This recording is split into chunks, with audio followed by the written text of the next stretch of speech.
بسم اللہ الرحمن الرحیم اللہم صلی علی سیدنا و مولانا محمد و اصحاب سیدنا و مولانا محمد و بارک وسلم۔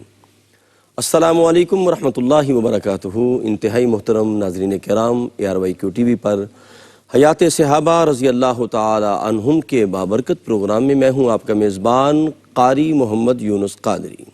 الحمدللہ اللہ جل مجدہ کے کرم سے حضور نبی رحمت نور مجسم شفیع معظم سید و سردار کل مرکز دیدار کل حامل اوصاف کل مصدر انوار کل سرور کائنات فخر موجودات انتہائی کمال منتہائی جمال ماورائے خیال شان رب غفور واقف قربدور شافی یوم النشور احمد مجتبیٰ محمد مصطفیٰ علیہ تحیت و ثنا کے کرم سے اس پروگرام میں ہم صحابہ کرام کی حیات طیبہ پہ بات کرتے ہیں، ان کا زہد و تقویٰ بیان کرتے ہیں، ان کی خشیت الہی بیان کرتے ہیں، اتباع رسول بیان کرتے ہیں، اور ادب مصطفیٰ کے اندر ان کے شب و روز کس طرح بسر ہوئے یہ بیان کرتے ہیں۔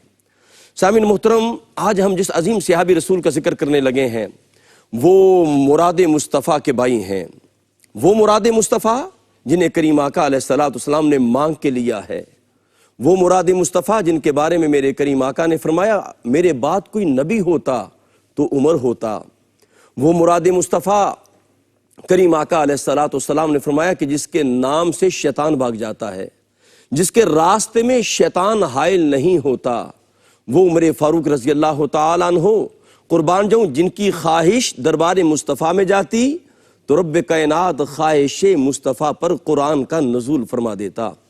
مستشرقین آج بھی کہتے ہیں اگر دنیا میں ایک عمر اور پیدا ہو جاتا تو پوری دنیا کے اندر کفر کا نام و نشان نہ ہوتا۔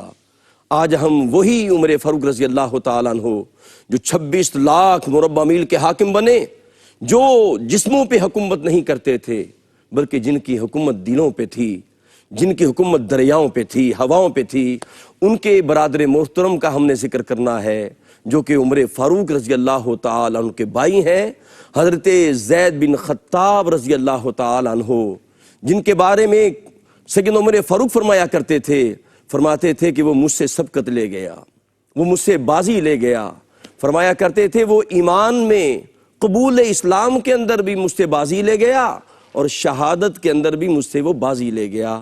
اس عظیم صحابی رسول پہ بات کریں گے۔ ہماری خوش بختی ہے ہمیشہ کی طرح ہمارے ساتھ جلوہ فرما ہے بہت بڑی علمی مذہبی اسکالر شخصیت اور وہ عظیم ہستی، سینکڑوں ہزاروں لاکھوں علماء جن کے سامنے ذہن و تلمس طے کرتے ہیں، جناب قبلہ مفتی محمد طاہر تبسم قادری صاحب۔ السلام علیکم ورحمۃ اللہ وبرکاتہ۔ وعلیکم السلام صاحب قبلہ خوش آمدید کہتے ہیں جی آپ کو۔ بہت شکریہ جناب۔ آج مراد رسول صلی اللہ علیہ وسلم کے برادر محترم حضرت زید بن خطاب رضی اللہ تعالیٰ کا حسین ذکر ہے، میں چاہوں گا پہلے ان کا تعارف آپ کروا دیں۔ بسم اللہ جی۔ الحمد لولیہ والصلاة علی اہلہا اما بعد فاعوذ باللہ من الشیطان الرجیم بسم اللہ الرحمن الرحیم۔ جی ہاں، حضرت سیدنا ابو عبد الرحمن زید بن خطاب رضی اللہ تعالی عنہ جی، آپ کا شمار نبی مکرم صلی اللہ علیہ وسلم کے جلیل القدر صحابہ میں ہوتا ہے۔ سبحان اللہ۔ قریش کے خاندان بنو عدی سے جی آپ کا تعلق ہے، ٹھیک، اور جس طرح آپ نے کہا امیر المومنین شوکت اسلام حضرت سیدنا فاروق اعظم رضی اللہ تعالی عنہ کہ آپ علاتی بھائی ہیں۔ ٹھیک ٹھیک، یہ شاید ہم نے کسی پروگرام میں ذکر کیا تھا کہ ماں اور باپ دونوں ایک ہی ہوں، دونوں کی طرف سے سگے ہوں تو اس کو اسلامک ٹرمنالوجی میں فقہی زبان کے اندر حقیقی بہن بھائی کہا جاتا ہے، ٹھیک، اور اگر باپ ایک ہو اور ماں الگ الگ ہو تو اس کو علاتی کہا جاتا ہے، اور ماں ایک ہو باپ الگ الگ ہو تو اس کو اخیافی کہا جاتا ہے۔ ٹھیک، حضرت زید بن خطاب حضرت عمر بن خطاب رضی اللہ تعالیٰ عنہ کے علاتی بھائی ہیں، ٹھیک، یعنی دونوں کے والد ایک ہی تھے، جی، باپ ایک ہی تھے۔ ستیلے بھائی کہہ سکتے ہیں۔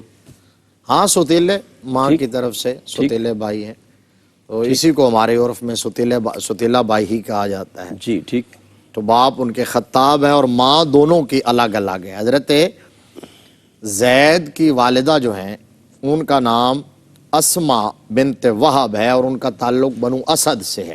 ٹھیک۔ فاروق اعظم کی والدہ ماجدہ، ان کا اسم گرامی حنتمہ بنت ہاشام بن مغیرہ ہے۔ جی۔ اور یہ فاروق اعظم رضی اللہ تعالیٰ عنہ کے بڑے بھائی تھے۔ جی۔ زید بن خطاب جو ہیں فاروق اعظم سے عمر میں بڑے تھے۔ ٹھیک۔ اچھا، باوجود کہ سوتیلے تھے، جی۔ ماں دونوں کی الگ الگ تھی، لیکن اس کے باوجود ان کے اندر باہم انس، باہم پیار، باہم محبت، باہم اثار کا جذبہ بہت زیادہ موجود تھا۔ سبحان اللہ۔ سگے بھائیوں سے بڑھ کر دونوں میں پیار تھا۔ اللہ اکبر۔ آگے چل کر ہم عرض کریں گے۔ جی۔ اور پھر ازدیاد عمر کے ساتھ ساتھ یہ جذبہ محبت بھی بڑھتا رہا۔ بڑھتا رہا۔ واہ واہ واہ، سبحان اللہ، سبحان اللہ۔ ایسا نہیں ہوتا یوں ہے۔ یہ جملہ میں نے اس لیے کہا ہے جی جی۔ کہ ہوتا یوں ہے کہ عام طور پر جب بندے کی عمر آگے چلتی ہے اور اس کی شادی ہو جاتی ہے، بچے ہو جاتے ہیں، تو محبت تقسیم ہو جاتی ہے۔ اس کے بعد پھر اپنے بھائیوں سے، بہنوں سے وہ اتنی محبت نہیں رہتی جتنی رشتہ ازدواج میں منسلک ہونے سے پہلے ہوتی ہے، اولاد ہونے سے پہلے ہوتی ہے، لیکن یہاں ایسا نہیں تھا۔ تمام مورخین نے لکھا ہے کہ جو یہ آگے بڑھے، ان کی محبت اور قرب میں، تعلق میں اضافہ ہوتا چلا گیا۔ سبحان اللہ۔ پھر سلیم الفطرت تھے۔ ادھر نبی رحمت صلی اللہ تعالیٰ علیہ وآلہ وسلم نے دعوت اسلام دی ہے، اعلان نبوت فرمایا جب اللہ کا حکم ہوا فاصدع بما تؤمر بے شک۔ وأعرض عن المشرکین۔ ٹھیک۔ تو اسلام کا جو ابتدائی دور تھا، جی۔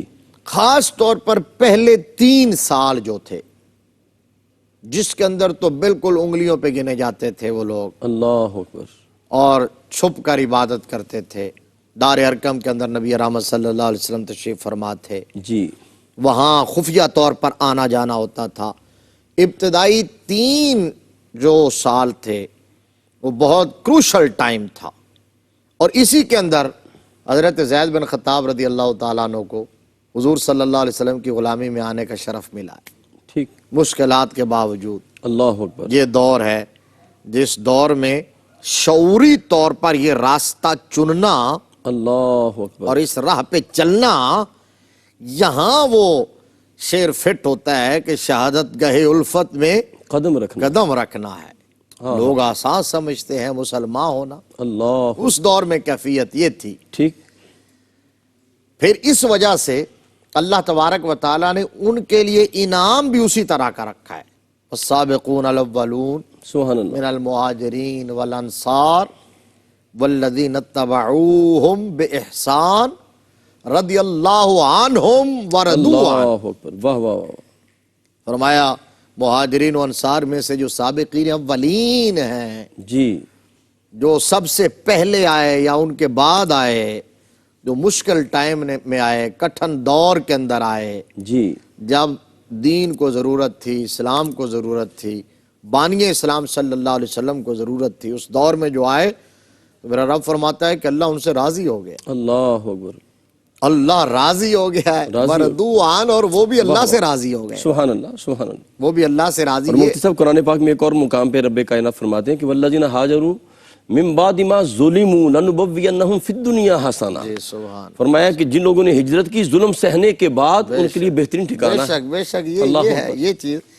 اور پھر دیکھیے نا کہ ورضوا عنہ کا جو لفظ ہے نا، واہ واہ واہ، یہ ان کی شان کو کس طرح اشکارا کر رہا ہے۔ کیا کہنے؟ ورضوا عنہ کہ مطلب وہ یہ دکھ سہ کے بھی، جی، یہ ستم برداشت کر کے بھی، ظلم کا سامنا کر کے بھی، وطن چھوڑ کے، اپنے بچے قربان کر کے، اپنی جانوں کا نذرانہ پیش کر کے بھی ورضوا عنہ، آہا، سبحان اللہ۔ پھر بھی وہ راضی رہے، جی جی، پھر بھی وہ اللہ سے اور اللہ کے رسول سے راضی رہے، اس انعام پر راضی رہے، اس راہ پر چل کے راضی رہے۔ سبحان اللہ۔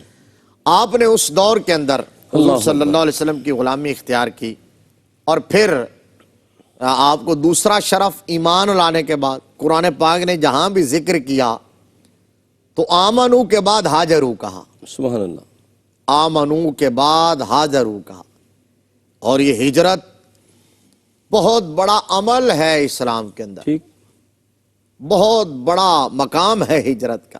بے شک، ہجرت کے بارے میں اور اسلام کے بارے میں جی، میرے آقا صلی اللہ علیہ وسلم نے فرمایا ہے کہ یہ ماضی کی زندگیوں کے تمام گناہوں کو بیخ و بن سے اکھیڑ دیتے ہیں، اللہ اکبر، تمام غلطیوں سے ایسے پاک کر دیتے ہیں، بندہ اس طرح مصفا ہو جاتا ہے سبحان اللہ، جس طرح آج شکم مادر سے باہر آیا۔ اللہ اکبر، ہجرت اتنا بڑا عمل ہے، سبحان اللہ، اور آپ کو ہجرت کا شرف الذین آمنوا وہاجروا وجاہدوا فی سبیل اللہ، تین چیزیں بیان کی ہر جگہ ٹھیک، قرآن نے۔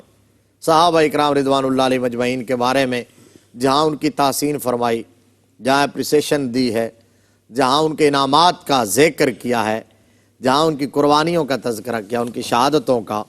آمنوا وہاجروا وجاہدوا، واہ واہ واہ، سبحان اللہ، سبحان اللہ، حضرت زید بن خطاب آمنو میں بھی سابقین اولین میں ہیں، واہ واہ، ہاجرو میں بھی نبی رحمت صلی اللہ علیہ وسلم کے حکم پر یا پہلے دستے میں گئے تھے یا تیسرے میں، ٹھیک، مدینہ شریف کی طرف، دونوں روایتیں ملتی ہیں، دونوں روایات۔ ٹھیک، اور وجاہدوا فی سبیل اللہ، اس کی کیفیت اور عالم تو یہ ہے کہ بدر سے لے کر تبوک تک جی مفتی صاحب، اور وہاں سے لے کر حجۃ الوداع تک، واہ واہ واہ، ہر ایک سفر میں، ہر ایک مارکے میں، ہر ایک غزوے میں نبی رحمت صلی اللہ تعالی علیہ وآلہ وسلم کے ساتھ سائے کی طرح رہے ہیں۔ اللہ اکبر، اللہ اکبر، چونکہ حضرت زید بن خطاب جی، عمر بن خطاب کے بھائی ہیں نا، سبحان اللہ، تو بڑی ہستی سے جب بندے کو نسبت ہو، کسی بڑے استاذ کا شاگرد ہو جائے، جی، یا بڑے باپ کا بیٹا ہو جائے، یا بڑے بھائی کا بھائی ہو جائے،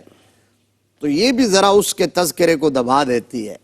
حضرت زید بن خطاب کے حوالے سے لوگ کم جانتے اور کم پڑھتے اور کم سنتے ہیں، لیکن آپ کا مقام یہ ہے کہ آپ نے اسلام کے ہر معرکے کے اندر داد شجاعت دی ہے، بے شک، سبحان اللہ۔ اور پھر داد سمیٹی ہے۔ مفتی صاحب مزید اس پہ بات کرتے ہیں انشاءاللہ۔ مفتی صاحب قبلہ فرما رہے ہیں کہ رضی اللہ عنہم ورضوا عنہ، وہ اللہ سے راضی ہیں، اللہ ان سے راضی ہیں، اس پہ بات کرتے ہیں۔ قلب و روح کو ذکر مصطفیٰ سے معطر رکھیں، ملاقات کرتے ہیں ایک وقفے کے بعد۔ السلام علیکم ورحمۃ اللہ وبرکاتہ۔ ناظرین محترم، حیات صحابہ رضی اللہ تعالیٰ عنہم کے بابرکت پروگرام میں آپ شامل ہیں، اور اللہ کی رضا کی بات ہو رہی تھی، اور کیونکہ یہ تاجدار صداقت کا مہینہ بھی ہے، اور میرے ذہن میں بات آ رہی ہے کہ جب تاجدار صداقت نے سارا کچھ قربان کر دیا نا، اللہ اکبر، اور تن من دن سب کچھ نبی کے نام پہ قربان کر دیا، تو کریم آقا علیہ السلام نے پوچھا تھا کہ جبریل امین آئے ہیں، اور جبریل امین پوچھتے ہیں رب کا پیغام لے کے آئے ہیں، فرمایا کہ حل انت راضٍ، کہ یہ سارا کچھ لٹانے کے بعد تو اللہ پہ راضی ہے؟ اللہ اکبر، خود خالق کائنات رضا پوچھ رہا ہے، حل انت راضٍ، حل انت راضٍ۔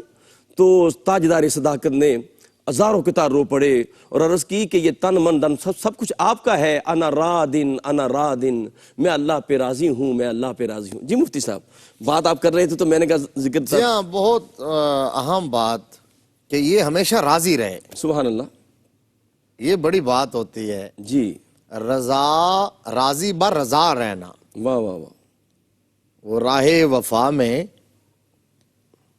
دھوپ زیادہ جی، سائے کم، راہ وفا میں ہر سو کانٹے، اللہ اکبر، راہ وفا میں ہر سو کانٹے، دھوپ زیادہ سائے کم، مگر اس پر چلنے والے خوش ہی رہے پچھتائے کم۔ اللہ اکبر، واہ واہ واہ، وردو کا، ہجرت کی تو وطن چھوڑنا ہے، ٹھیک، اپنی جنم بھومی کو چھوڑنا ہے، اپنا علاقہ چھوڑنا ہے، یہاں شفٹ کرنا ہو نا ایک مکان سے دوسرا مکان تو کتنا مشکل ہو جاتا ہے۔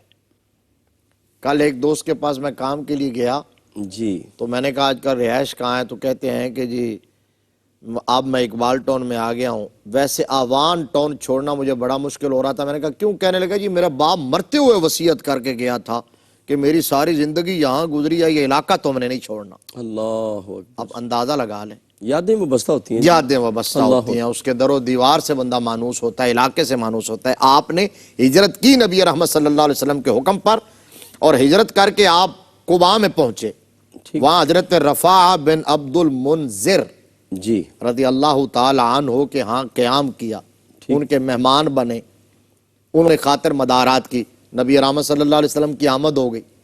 جب حضور کی تشریف آوری ہوئی تو آقا کریم صلی اللہ علیہ وسلم نے ہجرت کرنے کے 6 ماہ بعد مدینہ شریف میں نزول اجلال کے 6 مہینے ٹھیک. حضرت ابو طلحہ انصاری رضی اللہ تعالیٰ عنہ، حضرت انس بن مالک رضی اللہ تعالیٰ عنہ کے سوتیلے باپ ہیں. ٹھیک. حضرت ابو طلحہ انصاری رضی اللہ جی. تعالیٰ عنہ، ان کے مکان میں میرے آقا کریم صلی اللہ علیہ وسلم نے وہ مجلس منعقد کی تھی، وہ اجتماع ہوا تھا، وہ نفوس قدسیہ کا اکٹھ ہوا تھا، سبحان اللہ. جس میں آقا کریم ایک مہاجر کا ہاتھ پکڑتے تھے، دوسرے انصاری کا ہاتھ پکڑتے تھے اور ان کا ہاتھ میں ہاتھ دے کے کہتے تھے، فرمایا تم اس کے بھائی ہو، تم اس کے اللہ بھائی ہو، اکبر.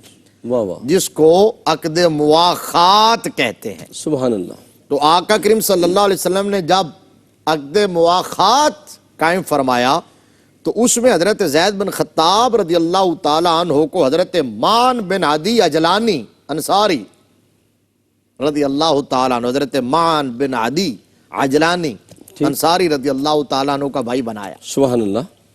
اور اس وقت جس کا بھائی بناتے تھے، انصار ایک نیا بھائی ملنے پر کتنے خوش ہوتے تھے، اللہ اپنے اکبر. گھر میں لے جاتے تھے اور کہتے تھے میرے گھر میں جہاں ٹھہرنا چاہو، جس جگہ پر تم ہاتھ رکھو گے وہ میں تمہارے لیے ریزرو کر دوں گا. اللہ اکبر. سبحان یہ اللہ. میرا کاروبار ہے، یہ تمہارا ہے.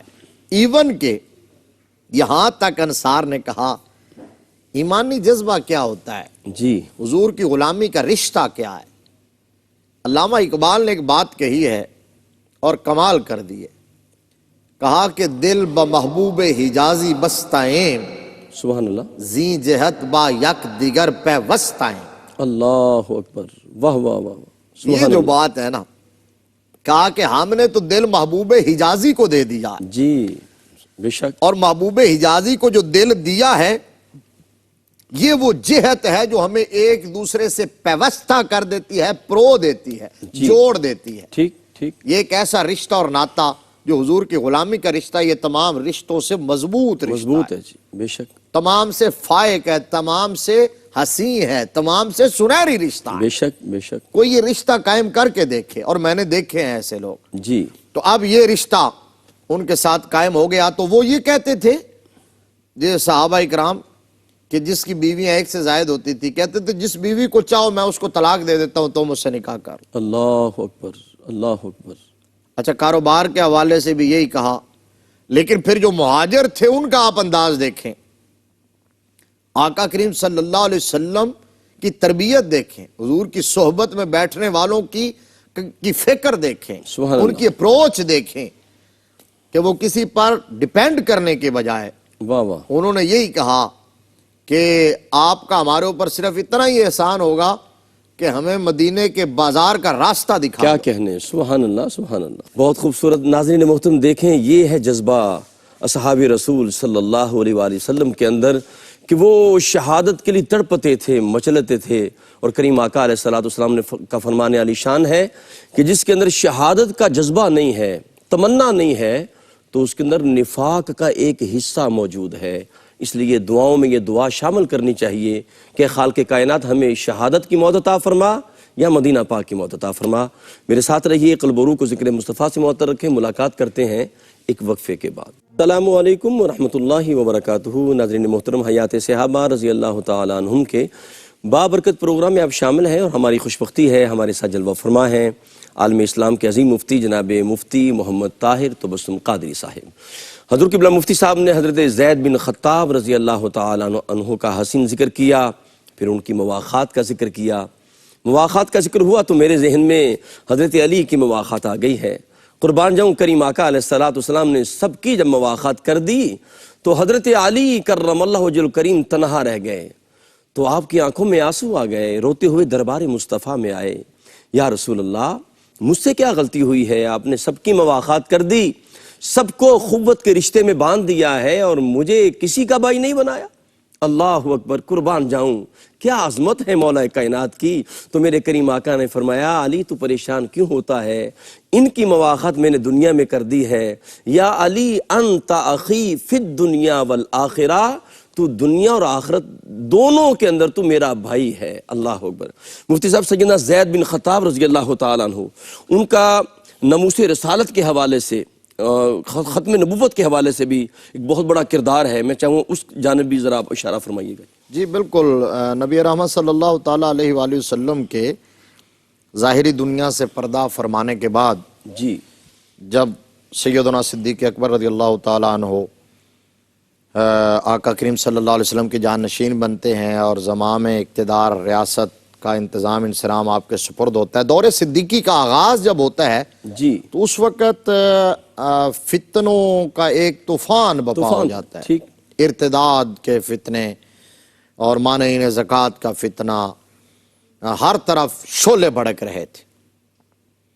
اور میں سمجھتا ہوں کہ اس دور کے اندر جب ہر طرف سے فتنے سر اٹھا رہے تھے جی اور ریاست مدینہ ابھی سٹیبل نہیں ہوئی تھی، ٹھیک، ابھی اپنے قیام اور پنپنے کے مراحل سے گزر رہی تھی، اور پھر آقا کریم صلی اللہ علیہ وسلم ظاہری دنیا سے پردہ فرما گئے ہیں، تو اب دیکھیے کہ وہ ایک طویل دور ہے، کئی سو سال کا، اللہ اکبر، اور پھر ابم و جدہ جی جو نسل در نسل بتوں کے پجاری تھے، اب آقا کریم صلی اللہ علیہ وسلم کی دعوت پر توحید کو قبول کیا اور راہ حق پر چلے، تو سامنے ہستی تو میرے آقا کی تھی۔ جب آپ پردہ فرما گئے تو یہ ایک انسانی دماغ اور فطرت کے مطابق ہے کہ اس کے بعد اس طرح واپس پلٹنا ٹھیک، اور پھرنا، اور پھر یہ مشکل دور۔ تو اس دور کے اندر اگر ذرا سی بھی کمزوری دکھائی جاتی ریاست کے حوالے سے اور ریاست کی پالیسیوں کے حوالے سے، جی تو خدا نخواستہ نتائج بہت خطرناک ہو سکتے تھے، لیکن تاجدار صداقت، سبحان اللہ، وفا شعار رسالت، کیا کہنے، یا مجھے پھر یاد آ گیا کہ آپ نے ذکر کیا تھا چونکہ مہینہ بھی آپ کا ہی ہے، جی تو مزاج شناس نبوت، سبحان پروانہ شمع رسالت، واہ واہ واہ، جن کو آقا کریم صلی اللہ علیہ وآلہ وسلم نے خود اپنی حیات طیبہ میں اپنے مصلی پر کھڑا کر کے اشارہ دے دیا تھا۔ اللہ اکبر، سبحان اللہ، سبحان پھر ایک عورت آئی تھی، اس نے سوال پوچھا اور پھر جاتے ہوئے کہا کہ اگر میں بعد میں آؤں اور آپ نہ ملیں، اللہ، واہ واہ، فرمایا ابو بکر تو ہوگا نا۔ سبحان اللہ، سبحان اللہ، پھر آقا کریم صلی اللہ علیہ وسلم نے حضرت ابو بکر صدیق رضی اللہ تعالیٰ عنہ کے کندھوں پہ سوار ہو کر سفر ہجرت میں یہ اشارہ دے دیا تھا جی کہ میرے بعد جو اس بار کو، اس بوجھ کو اٹھائے گا سبحان اور اللہ، کامیابی کے ساتھ لے کے آگے چلے گا، واہ واہ، تو وہ کندھے ابو بکر کے ہیں۔ کیا کہنے، اور پھر سبحان ایسا ہی ہوا کہ آپ ہمارے ناظرین جانتے ہیں اس بات کو کہ آقا کریم صلی اللہ علیہ وسلم کے وصال کے بعد صحابہ کرام پر ایک قیامت ٹوٹی ہے، اور کیا کیفیت تھی کہ فاروق اعظم رضی اللہ تعالیٰ عنہ جیسا مضبوط اعصاب کا مالک آدمی، ایک سپہ سالار اور ایک کمانڈر اور ایک پہلوان، آپ دوڑتے ہوئے گھوڑے پر چڑھ جایا کرتے تھے، اللہ اکبر، تو ان کی کیفیت یہ تھی کہ ننگی تلوار لے کر باہر نکل آیا اور کہا جو کہے گا کہ میرے نبی پردہ فرما گیا میں اس کا سر قلم کر دوں گا۔ اس دور کے اندر امت کی اس ڈگمگاتی کشتی کو سبحان اللہ، تدبر سے، فہم و فراست سے، حوصلے سے اگر کسی شخص نے اپنے دانش مندانہ فیصلوں سے کنارے لگایا ہے نا، وہ نبی کا یار غار صدیق اکبر رضی اللہ عنہ۔ سبحان اللہ، سبحان اللہ، آپ نے کسی قسم کی بھی کمزوری نہیں دکھائی، ٹھیک، کسی قسم کا بھی آپ کے فیصلوں میں تذبذب نہیں تھا، ٹھیک، تردد نہیں تھا، ایون کہ جی فتنوں کا پھر ظہور ہو فتنوں گیا، کا ظہور، ایون کہ حضرت اسامہ بن زید رضی اللہ تعالیٰ عنہ ایک حضور صلی اللہ علیہ وسلم اپنی حیات میں لشکر تشکیل دے چکے تھے اور اس کا کمانڈر حضرت اسامہ کو مقرر کیا تھا۔ حضرت اسامہ اس وقت نوجوان تھے اور ان کے نیچے بڑے بڑے صحابہ، بزرگ صحابہ، ازمودہ کار صحابہ تھے۔ اچھا وہ راستے میں تھا، آقا کریم نے پردہ فرمایا، وہ واپس آ گیا۔ سیدنا صدیق اکبر رضی اللہ تعالیٰ عنہ نے خلافت پر متمکن ہونے کے بعد اس لشکر کو روانہ کرنا چاہا، صحابہ اکرام نے مشورہ دیا، کہا کہ جناب اندرونی خلف شار ہے، حالات ٹھیک نہیں ہے، تو اب ان مجاہدین کی ضرورت یہاں ہے، آپ اس لشکر کو روانہ نہ کیجئے۔ حضرت صدیق اکبر کا ایمان دیکھیں، اللہ اکبر، آقا کریم صلی اللہ علیہ وسلم سے وفا دیکھیں، کہا اگر پرندے کوے آ کے ابو بکر کے جسم کی بوٹیاں بھی نوچ جائیں پھر بھی میں اس لشکر کو نہیں روکوں گا جس کی روانگی کا فیصلہ خود رسالت مآب صلی اللہ علیہ وسلم۔ اللہ اکبر، اللہ اکبر، کیا بصیرت ہے جی، یہ سبحان اللہ۔ کیفیت اور یہ ماحول تھا۔ اب ادھر سب سے بڑا اس دور میں جو ارتداد کے فتنے تھے، مرتدین کے خلاف مارکے ہوئے، ٹھیک، جنگیں ہوئے۔ سیرت نگاروں نے لکھا ہے کہ مرتدین کے خلاف کئی ایک مارکے ایسے تھے جن کے اندر فتح کا سہرا ہی حضرت زید بن خطاب کے ساتھ ہے۔ اللہ اکبر، واہ واہ واہ واہ، سبحان اللہ، سبحان اللہ، حضرت زید بن خطاب رضی اللہ تعالیٰ۔ سبحان اور اللہ، پھر اس کے اندر ایک بہت بڑا مارکہ یمامہ کا مارکہ تھا۔ جی، مسیلمہ کذاب وہاں چلا گیا اور اس نے صف بندی کی، اپنی نبوت کا اعلان کیا، ٹھیک، جتھا بنا لیا، لاکھ کے قریب لوگ اس کے ماننے والے ہو گئے۔ اب یہ اتنا بڑا مارکہ تھا کہ مورخ طبری نے لکھا ہے، آپ حیران ہو گئے، لکھتے ہیں کہ لم یلقل مسلمون جی، حربن مثلہا قطو، اللہ اکبر، یعنی یہ بڑا بدر سے لے کر تبوک تک کتنے مارکے ہوئے ہیں، سب سے زیادہ مشکل یہ، اللہ تبوک کا اکبر، ایک جان پگھلا دینے والا مارکہ تھا۔ اللہ اکبر، لیکن امام طبری نے لکھا ہے، کہتے ہیں کہ لم یلقل مسلمون حربن مثلہا قطو، ایسی لڑائی مسلمانوں نے اتنی مشکل لڑائی کبھی بھی نہیں لڑی ہے جتنی یمامہ کے اندر لڑی۔ اللہ، اور یہ مارکہ کسی اور ایشو پر نہ تھا، صرف عقیدہ ختم نبوت پر تھا ٹھیک، کہ حضور صلی اللہ علیہ وسلم کے بعد کسی اور نے اپنے آپ کو نبی کہلوایا۔ سیدنا صدیق اکبر رضی اللہ تعالیٰ عنہ نے اس فتنے کی سرکوبی کا فیصلہ فرمایا اور لشکر تشکیل دیے، اللہ اکبر، روانہ فرمائے۔ اور اس میں ایک اور بڑی ایمان افروز بات ہے کہ صدیق اکبر رضی اللہ تعالیٰ عنہ نے منصب خلافت پر بیٹھنے کے فوراً بعد فیصلہ کیا تھا، فرمایا آج کے بعد جو بدری صحابہ ہیں وہ کسی مارکے میں شامل نہیں ہوں گے، وہ رسول اللہ کی نشانیاں ہیں، ان کا پروٹوکول تھا، ان کا پروٹوکول تھا۔ واہ بڑا واہ، خوبصورت لفظ آپ نے بولا ہے، سبحان اللہ، سبحان ان کا پروٹوکول تھا۔ واہ واہ، کہا کہ آج کے بعد وہ ریسٹ کریں گے، ٹھیک، کیونکہ آقا کریم صلی اللہ علیہ وسلم اعملوا ما شئتم فقد غفرت لکم کا مجدہ جہاں فضا سنا چکے ہیں، واہ واہ واہ، جو مرضی کریں جائیں گے جنت میں، بخش دیے گئے۔ واہ اب جو واہ واہ، یہ بدری صحابہ کے بارے میں تھا، کیا فرمایا اس لیے تم بخشے ہوئے ہو، اب ریسٹ کرو، پروٹوکول ہے تمہارا۔ سبحان اللہ، سبحان اللہ، لیکن جب ختم نبوت پر حملہ ہوا اور یہ مارکہ درپیش ہوا تو صدیق اکبر رضی اللہ تعالیٰ عنہ نے خود اپنا بنایا ہوا قانون توڑا جی، اور فرمایا بدری صحابہ تم بھی اٹھو، اگر کوئی مارکہ ہوتا نا اسلام اور کفر کا تو میں تمہیں نہ بھیجتا، اللہ اکبر، کوئی اور جنگ ہوتی مشرکین کے خلاف میں تمہیں نہ بھیجتا، لیکن یہ مسئلہ ختم نبوت کا ہے، اللہ اکبر، واہ واہ مفتی صاحب، یہ مسئلہ حضور کی عزت کا ہے، یہ حضور دین کی ناموس پوری کا اساس جو ہے وہ ختم نبوت ہے، وہ ختم واہ نبوت واہ ہے۔ واہ، یہ ہمارے ناظرین کو، مسلمانوں کو، حضور کے غلاموں کو سمجھ نہیں ہوگی۔ مورخ طبری نے جو بات کہی ہے کہ اتنا بڑا مارکہ جان پگھلا دینے والا کوئی نہیں ہوا، صدیق اکبر نے کہا اٹھو اور تم بھی شامل ہو جاؤ، اس لیے کہ ہمارے تاج تب سلامت رہیں گے جب ختم نبوت کا تاج سلامت رہے گا۔ اللہ اکبر، وہ گئے، کمانڈر وہاں بدلے، اکرمہ بن ابو جہال کمانڈر بنے اور بھی شرحبیل بن حسنہ بھی کمانڈر بنے۔ ٹھیک، بالآخر حضرت خالد بن ولید کو بھیجا، اور حضرت خالد بن ولید کو جو سپاہ اور فوج دے کے بھیجی تھی اس کے پیچھے پھر جو کمک بھیجی ہے نا، جی، اس کمک کے اندر جو مہاجرین تھے اور جو انصار تھے، دونوں کے کمانڈر الگ الگ تھے۔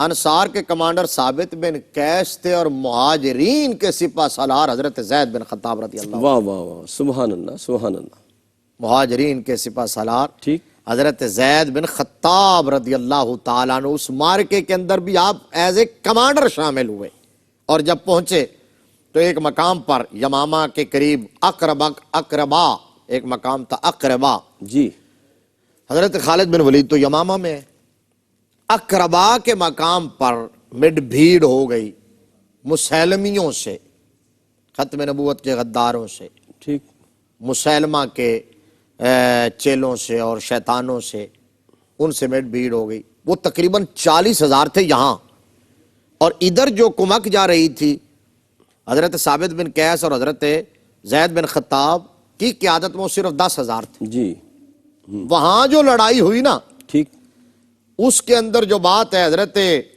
زید بن خطاب رضی اللہ تعالی عنہ کا سامنا جس بندے سے ہوا، وہ یہیں سے اس کا نام تھا نہار الرجال بن انفوا.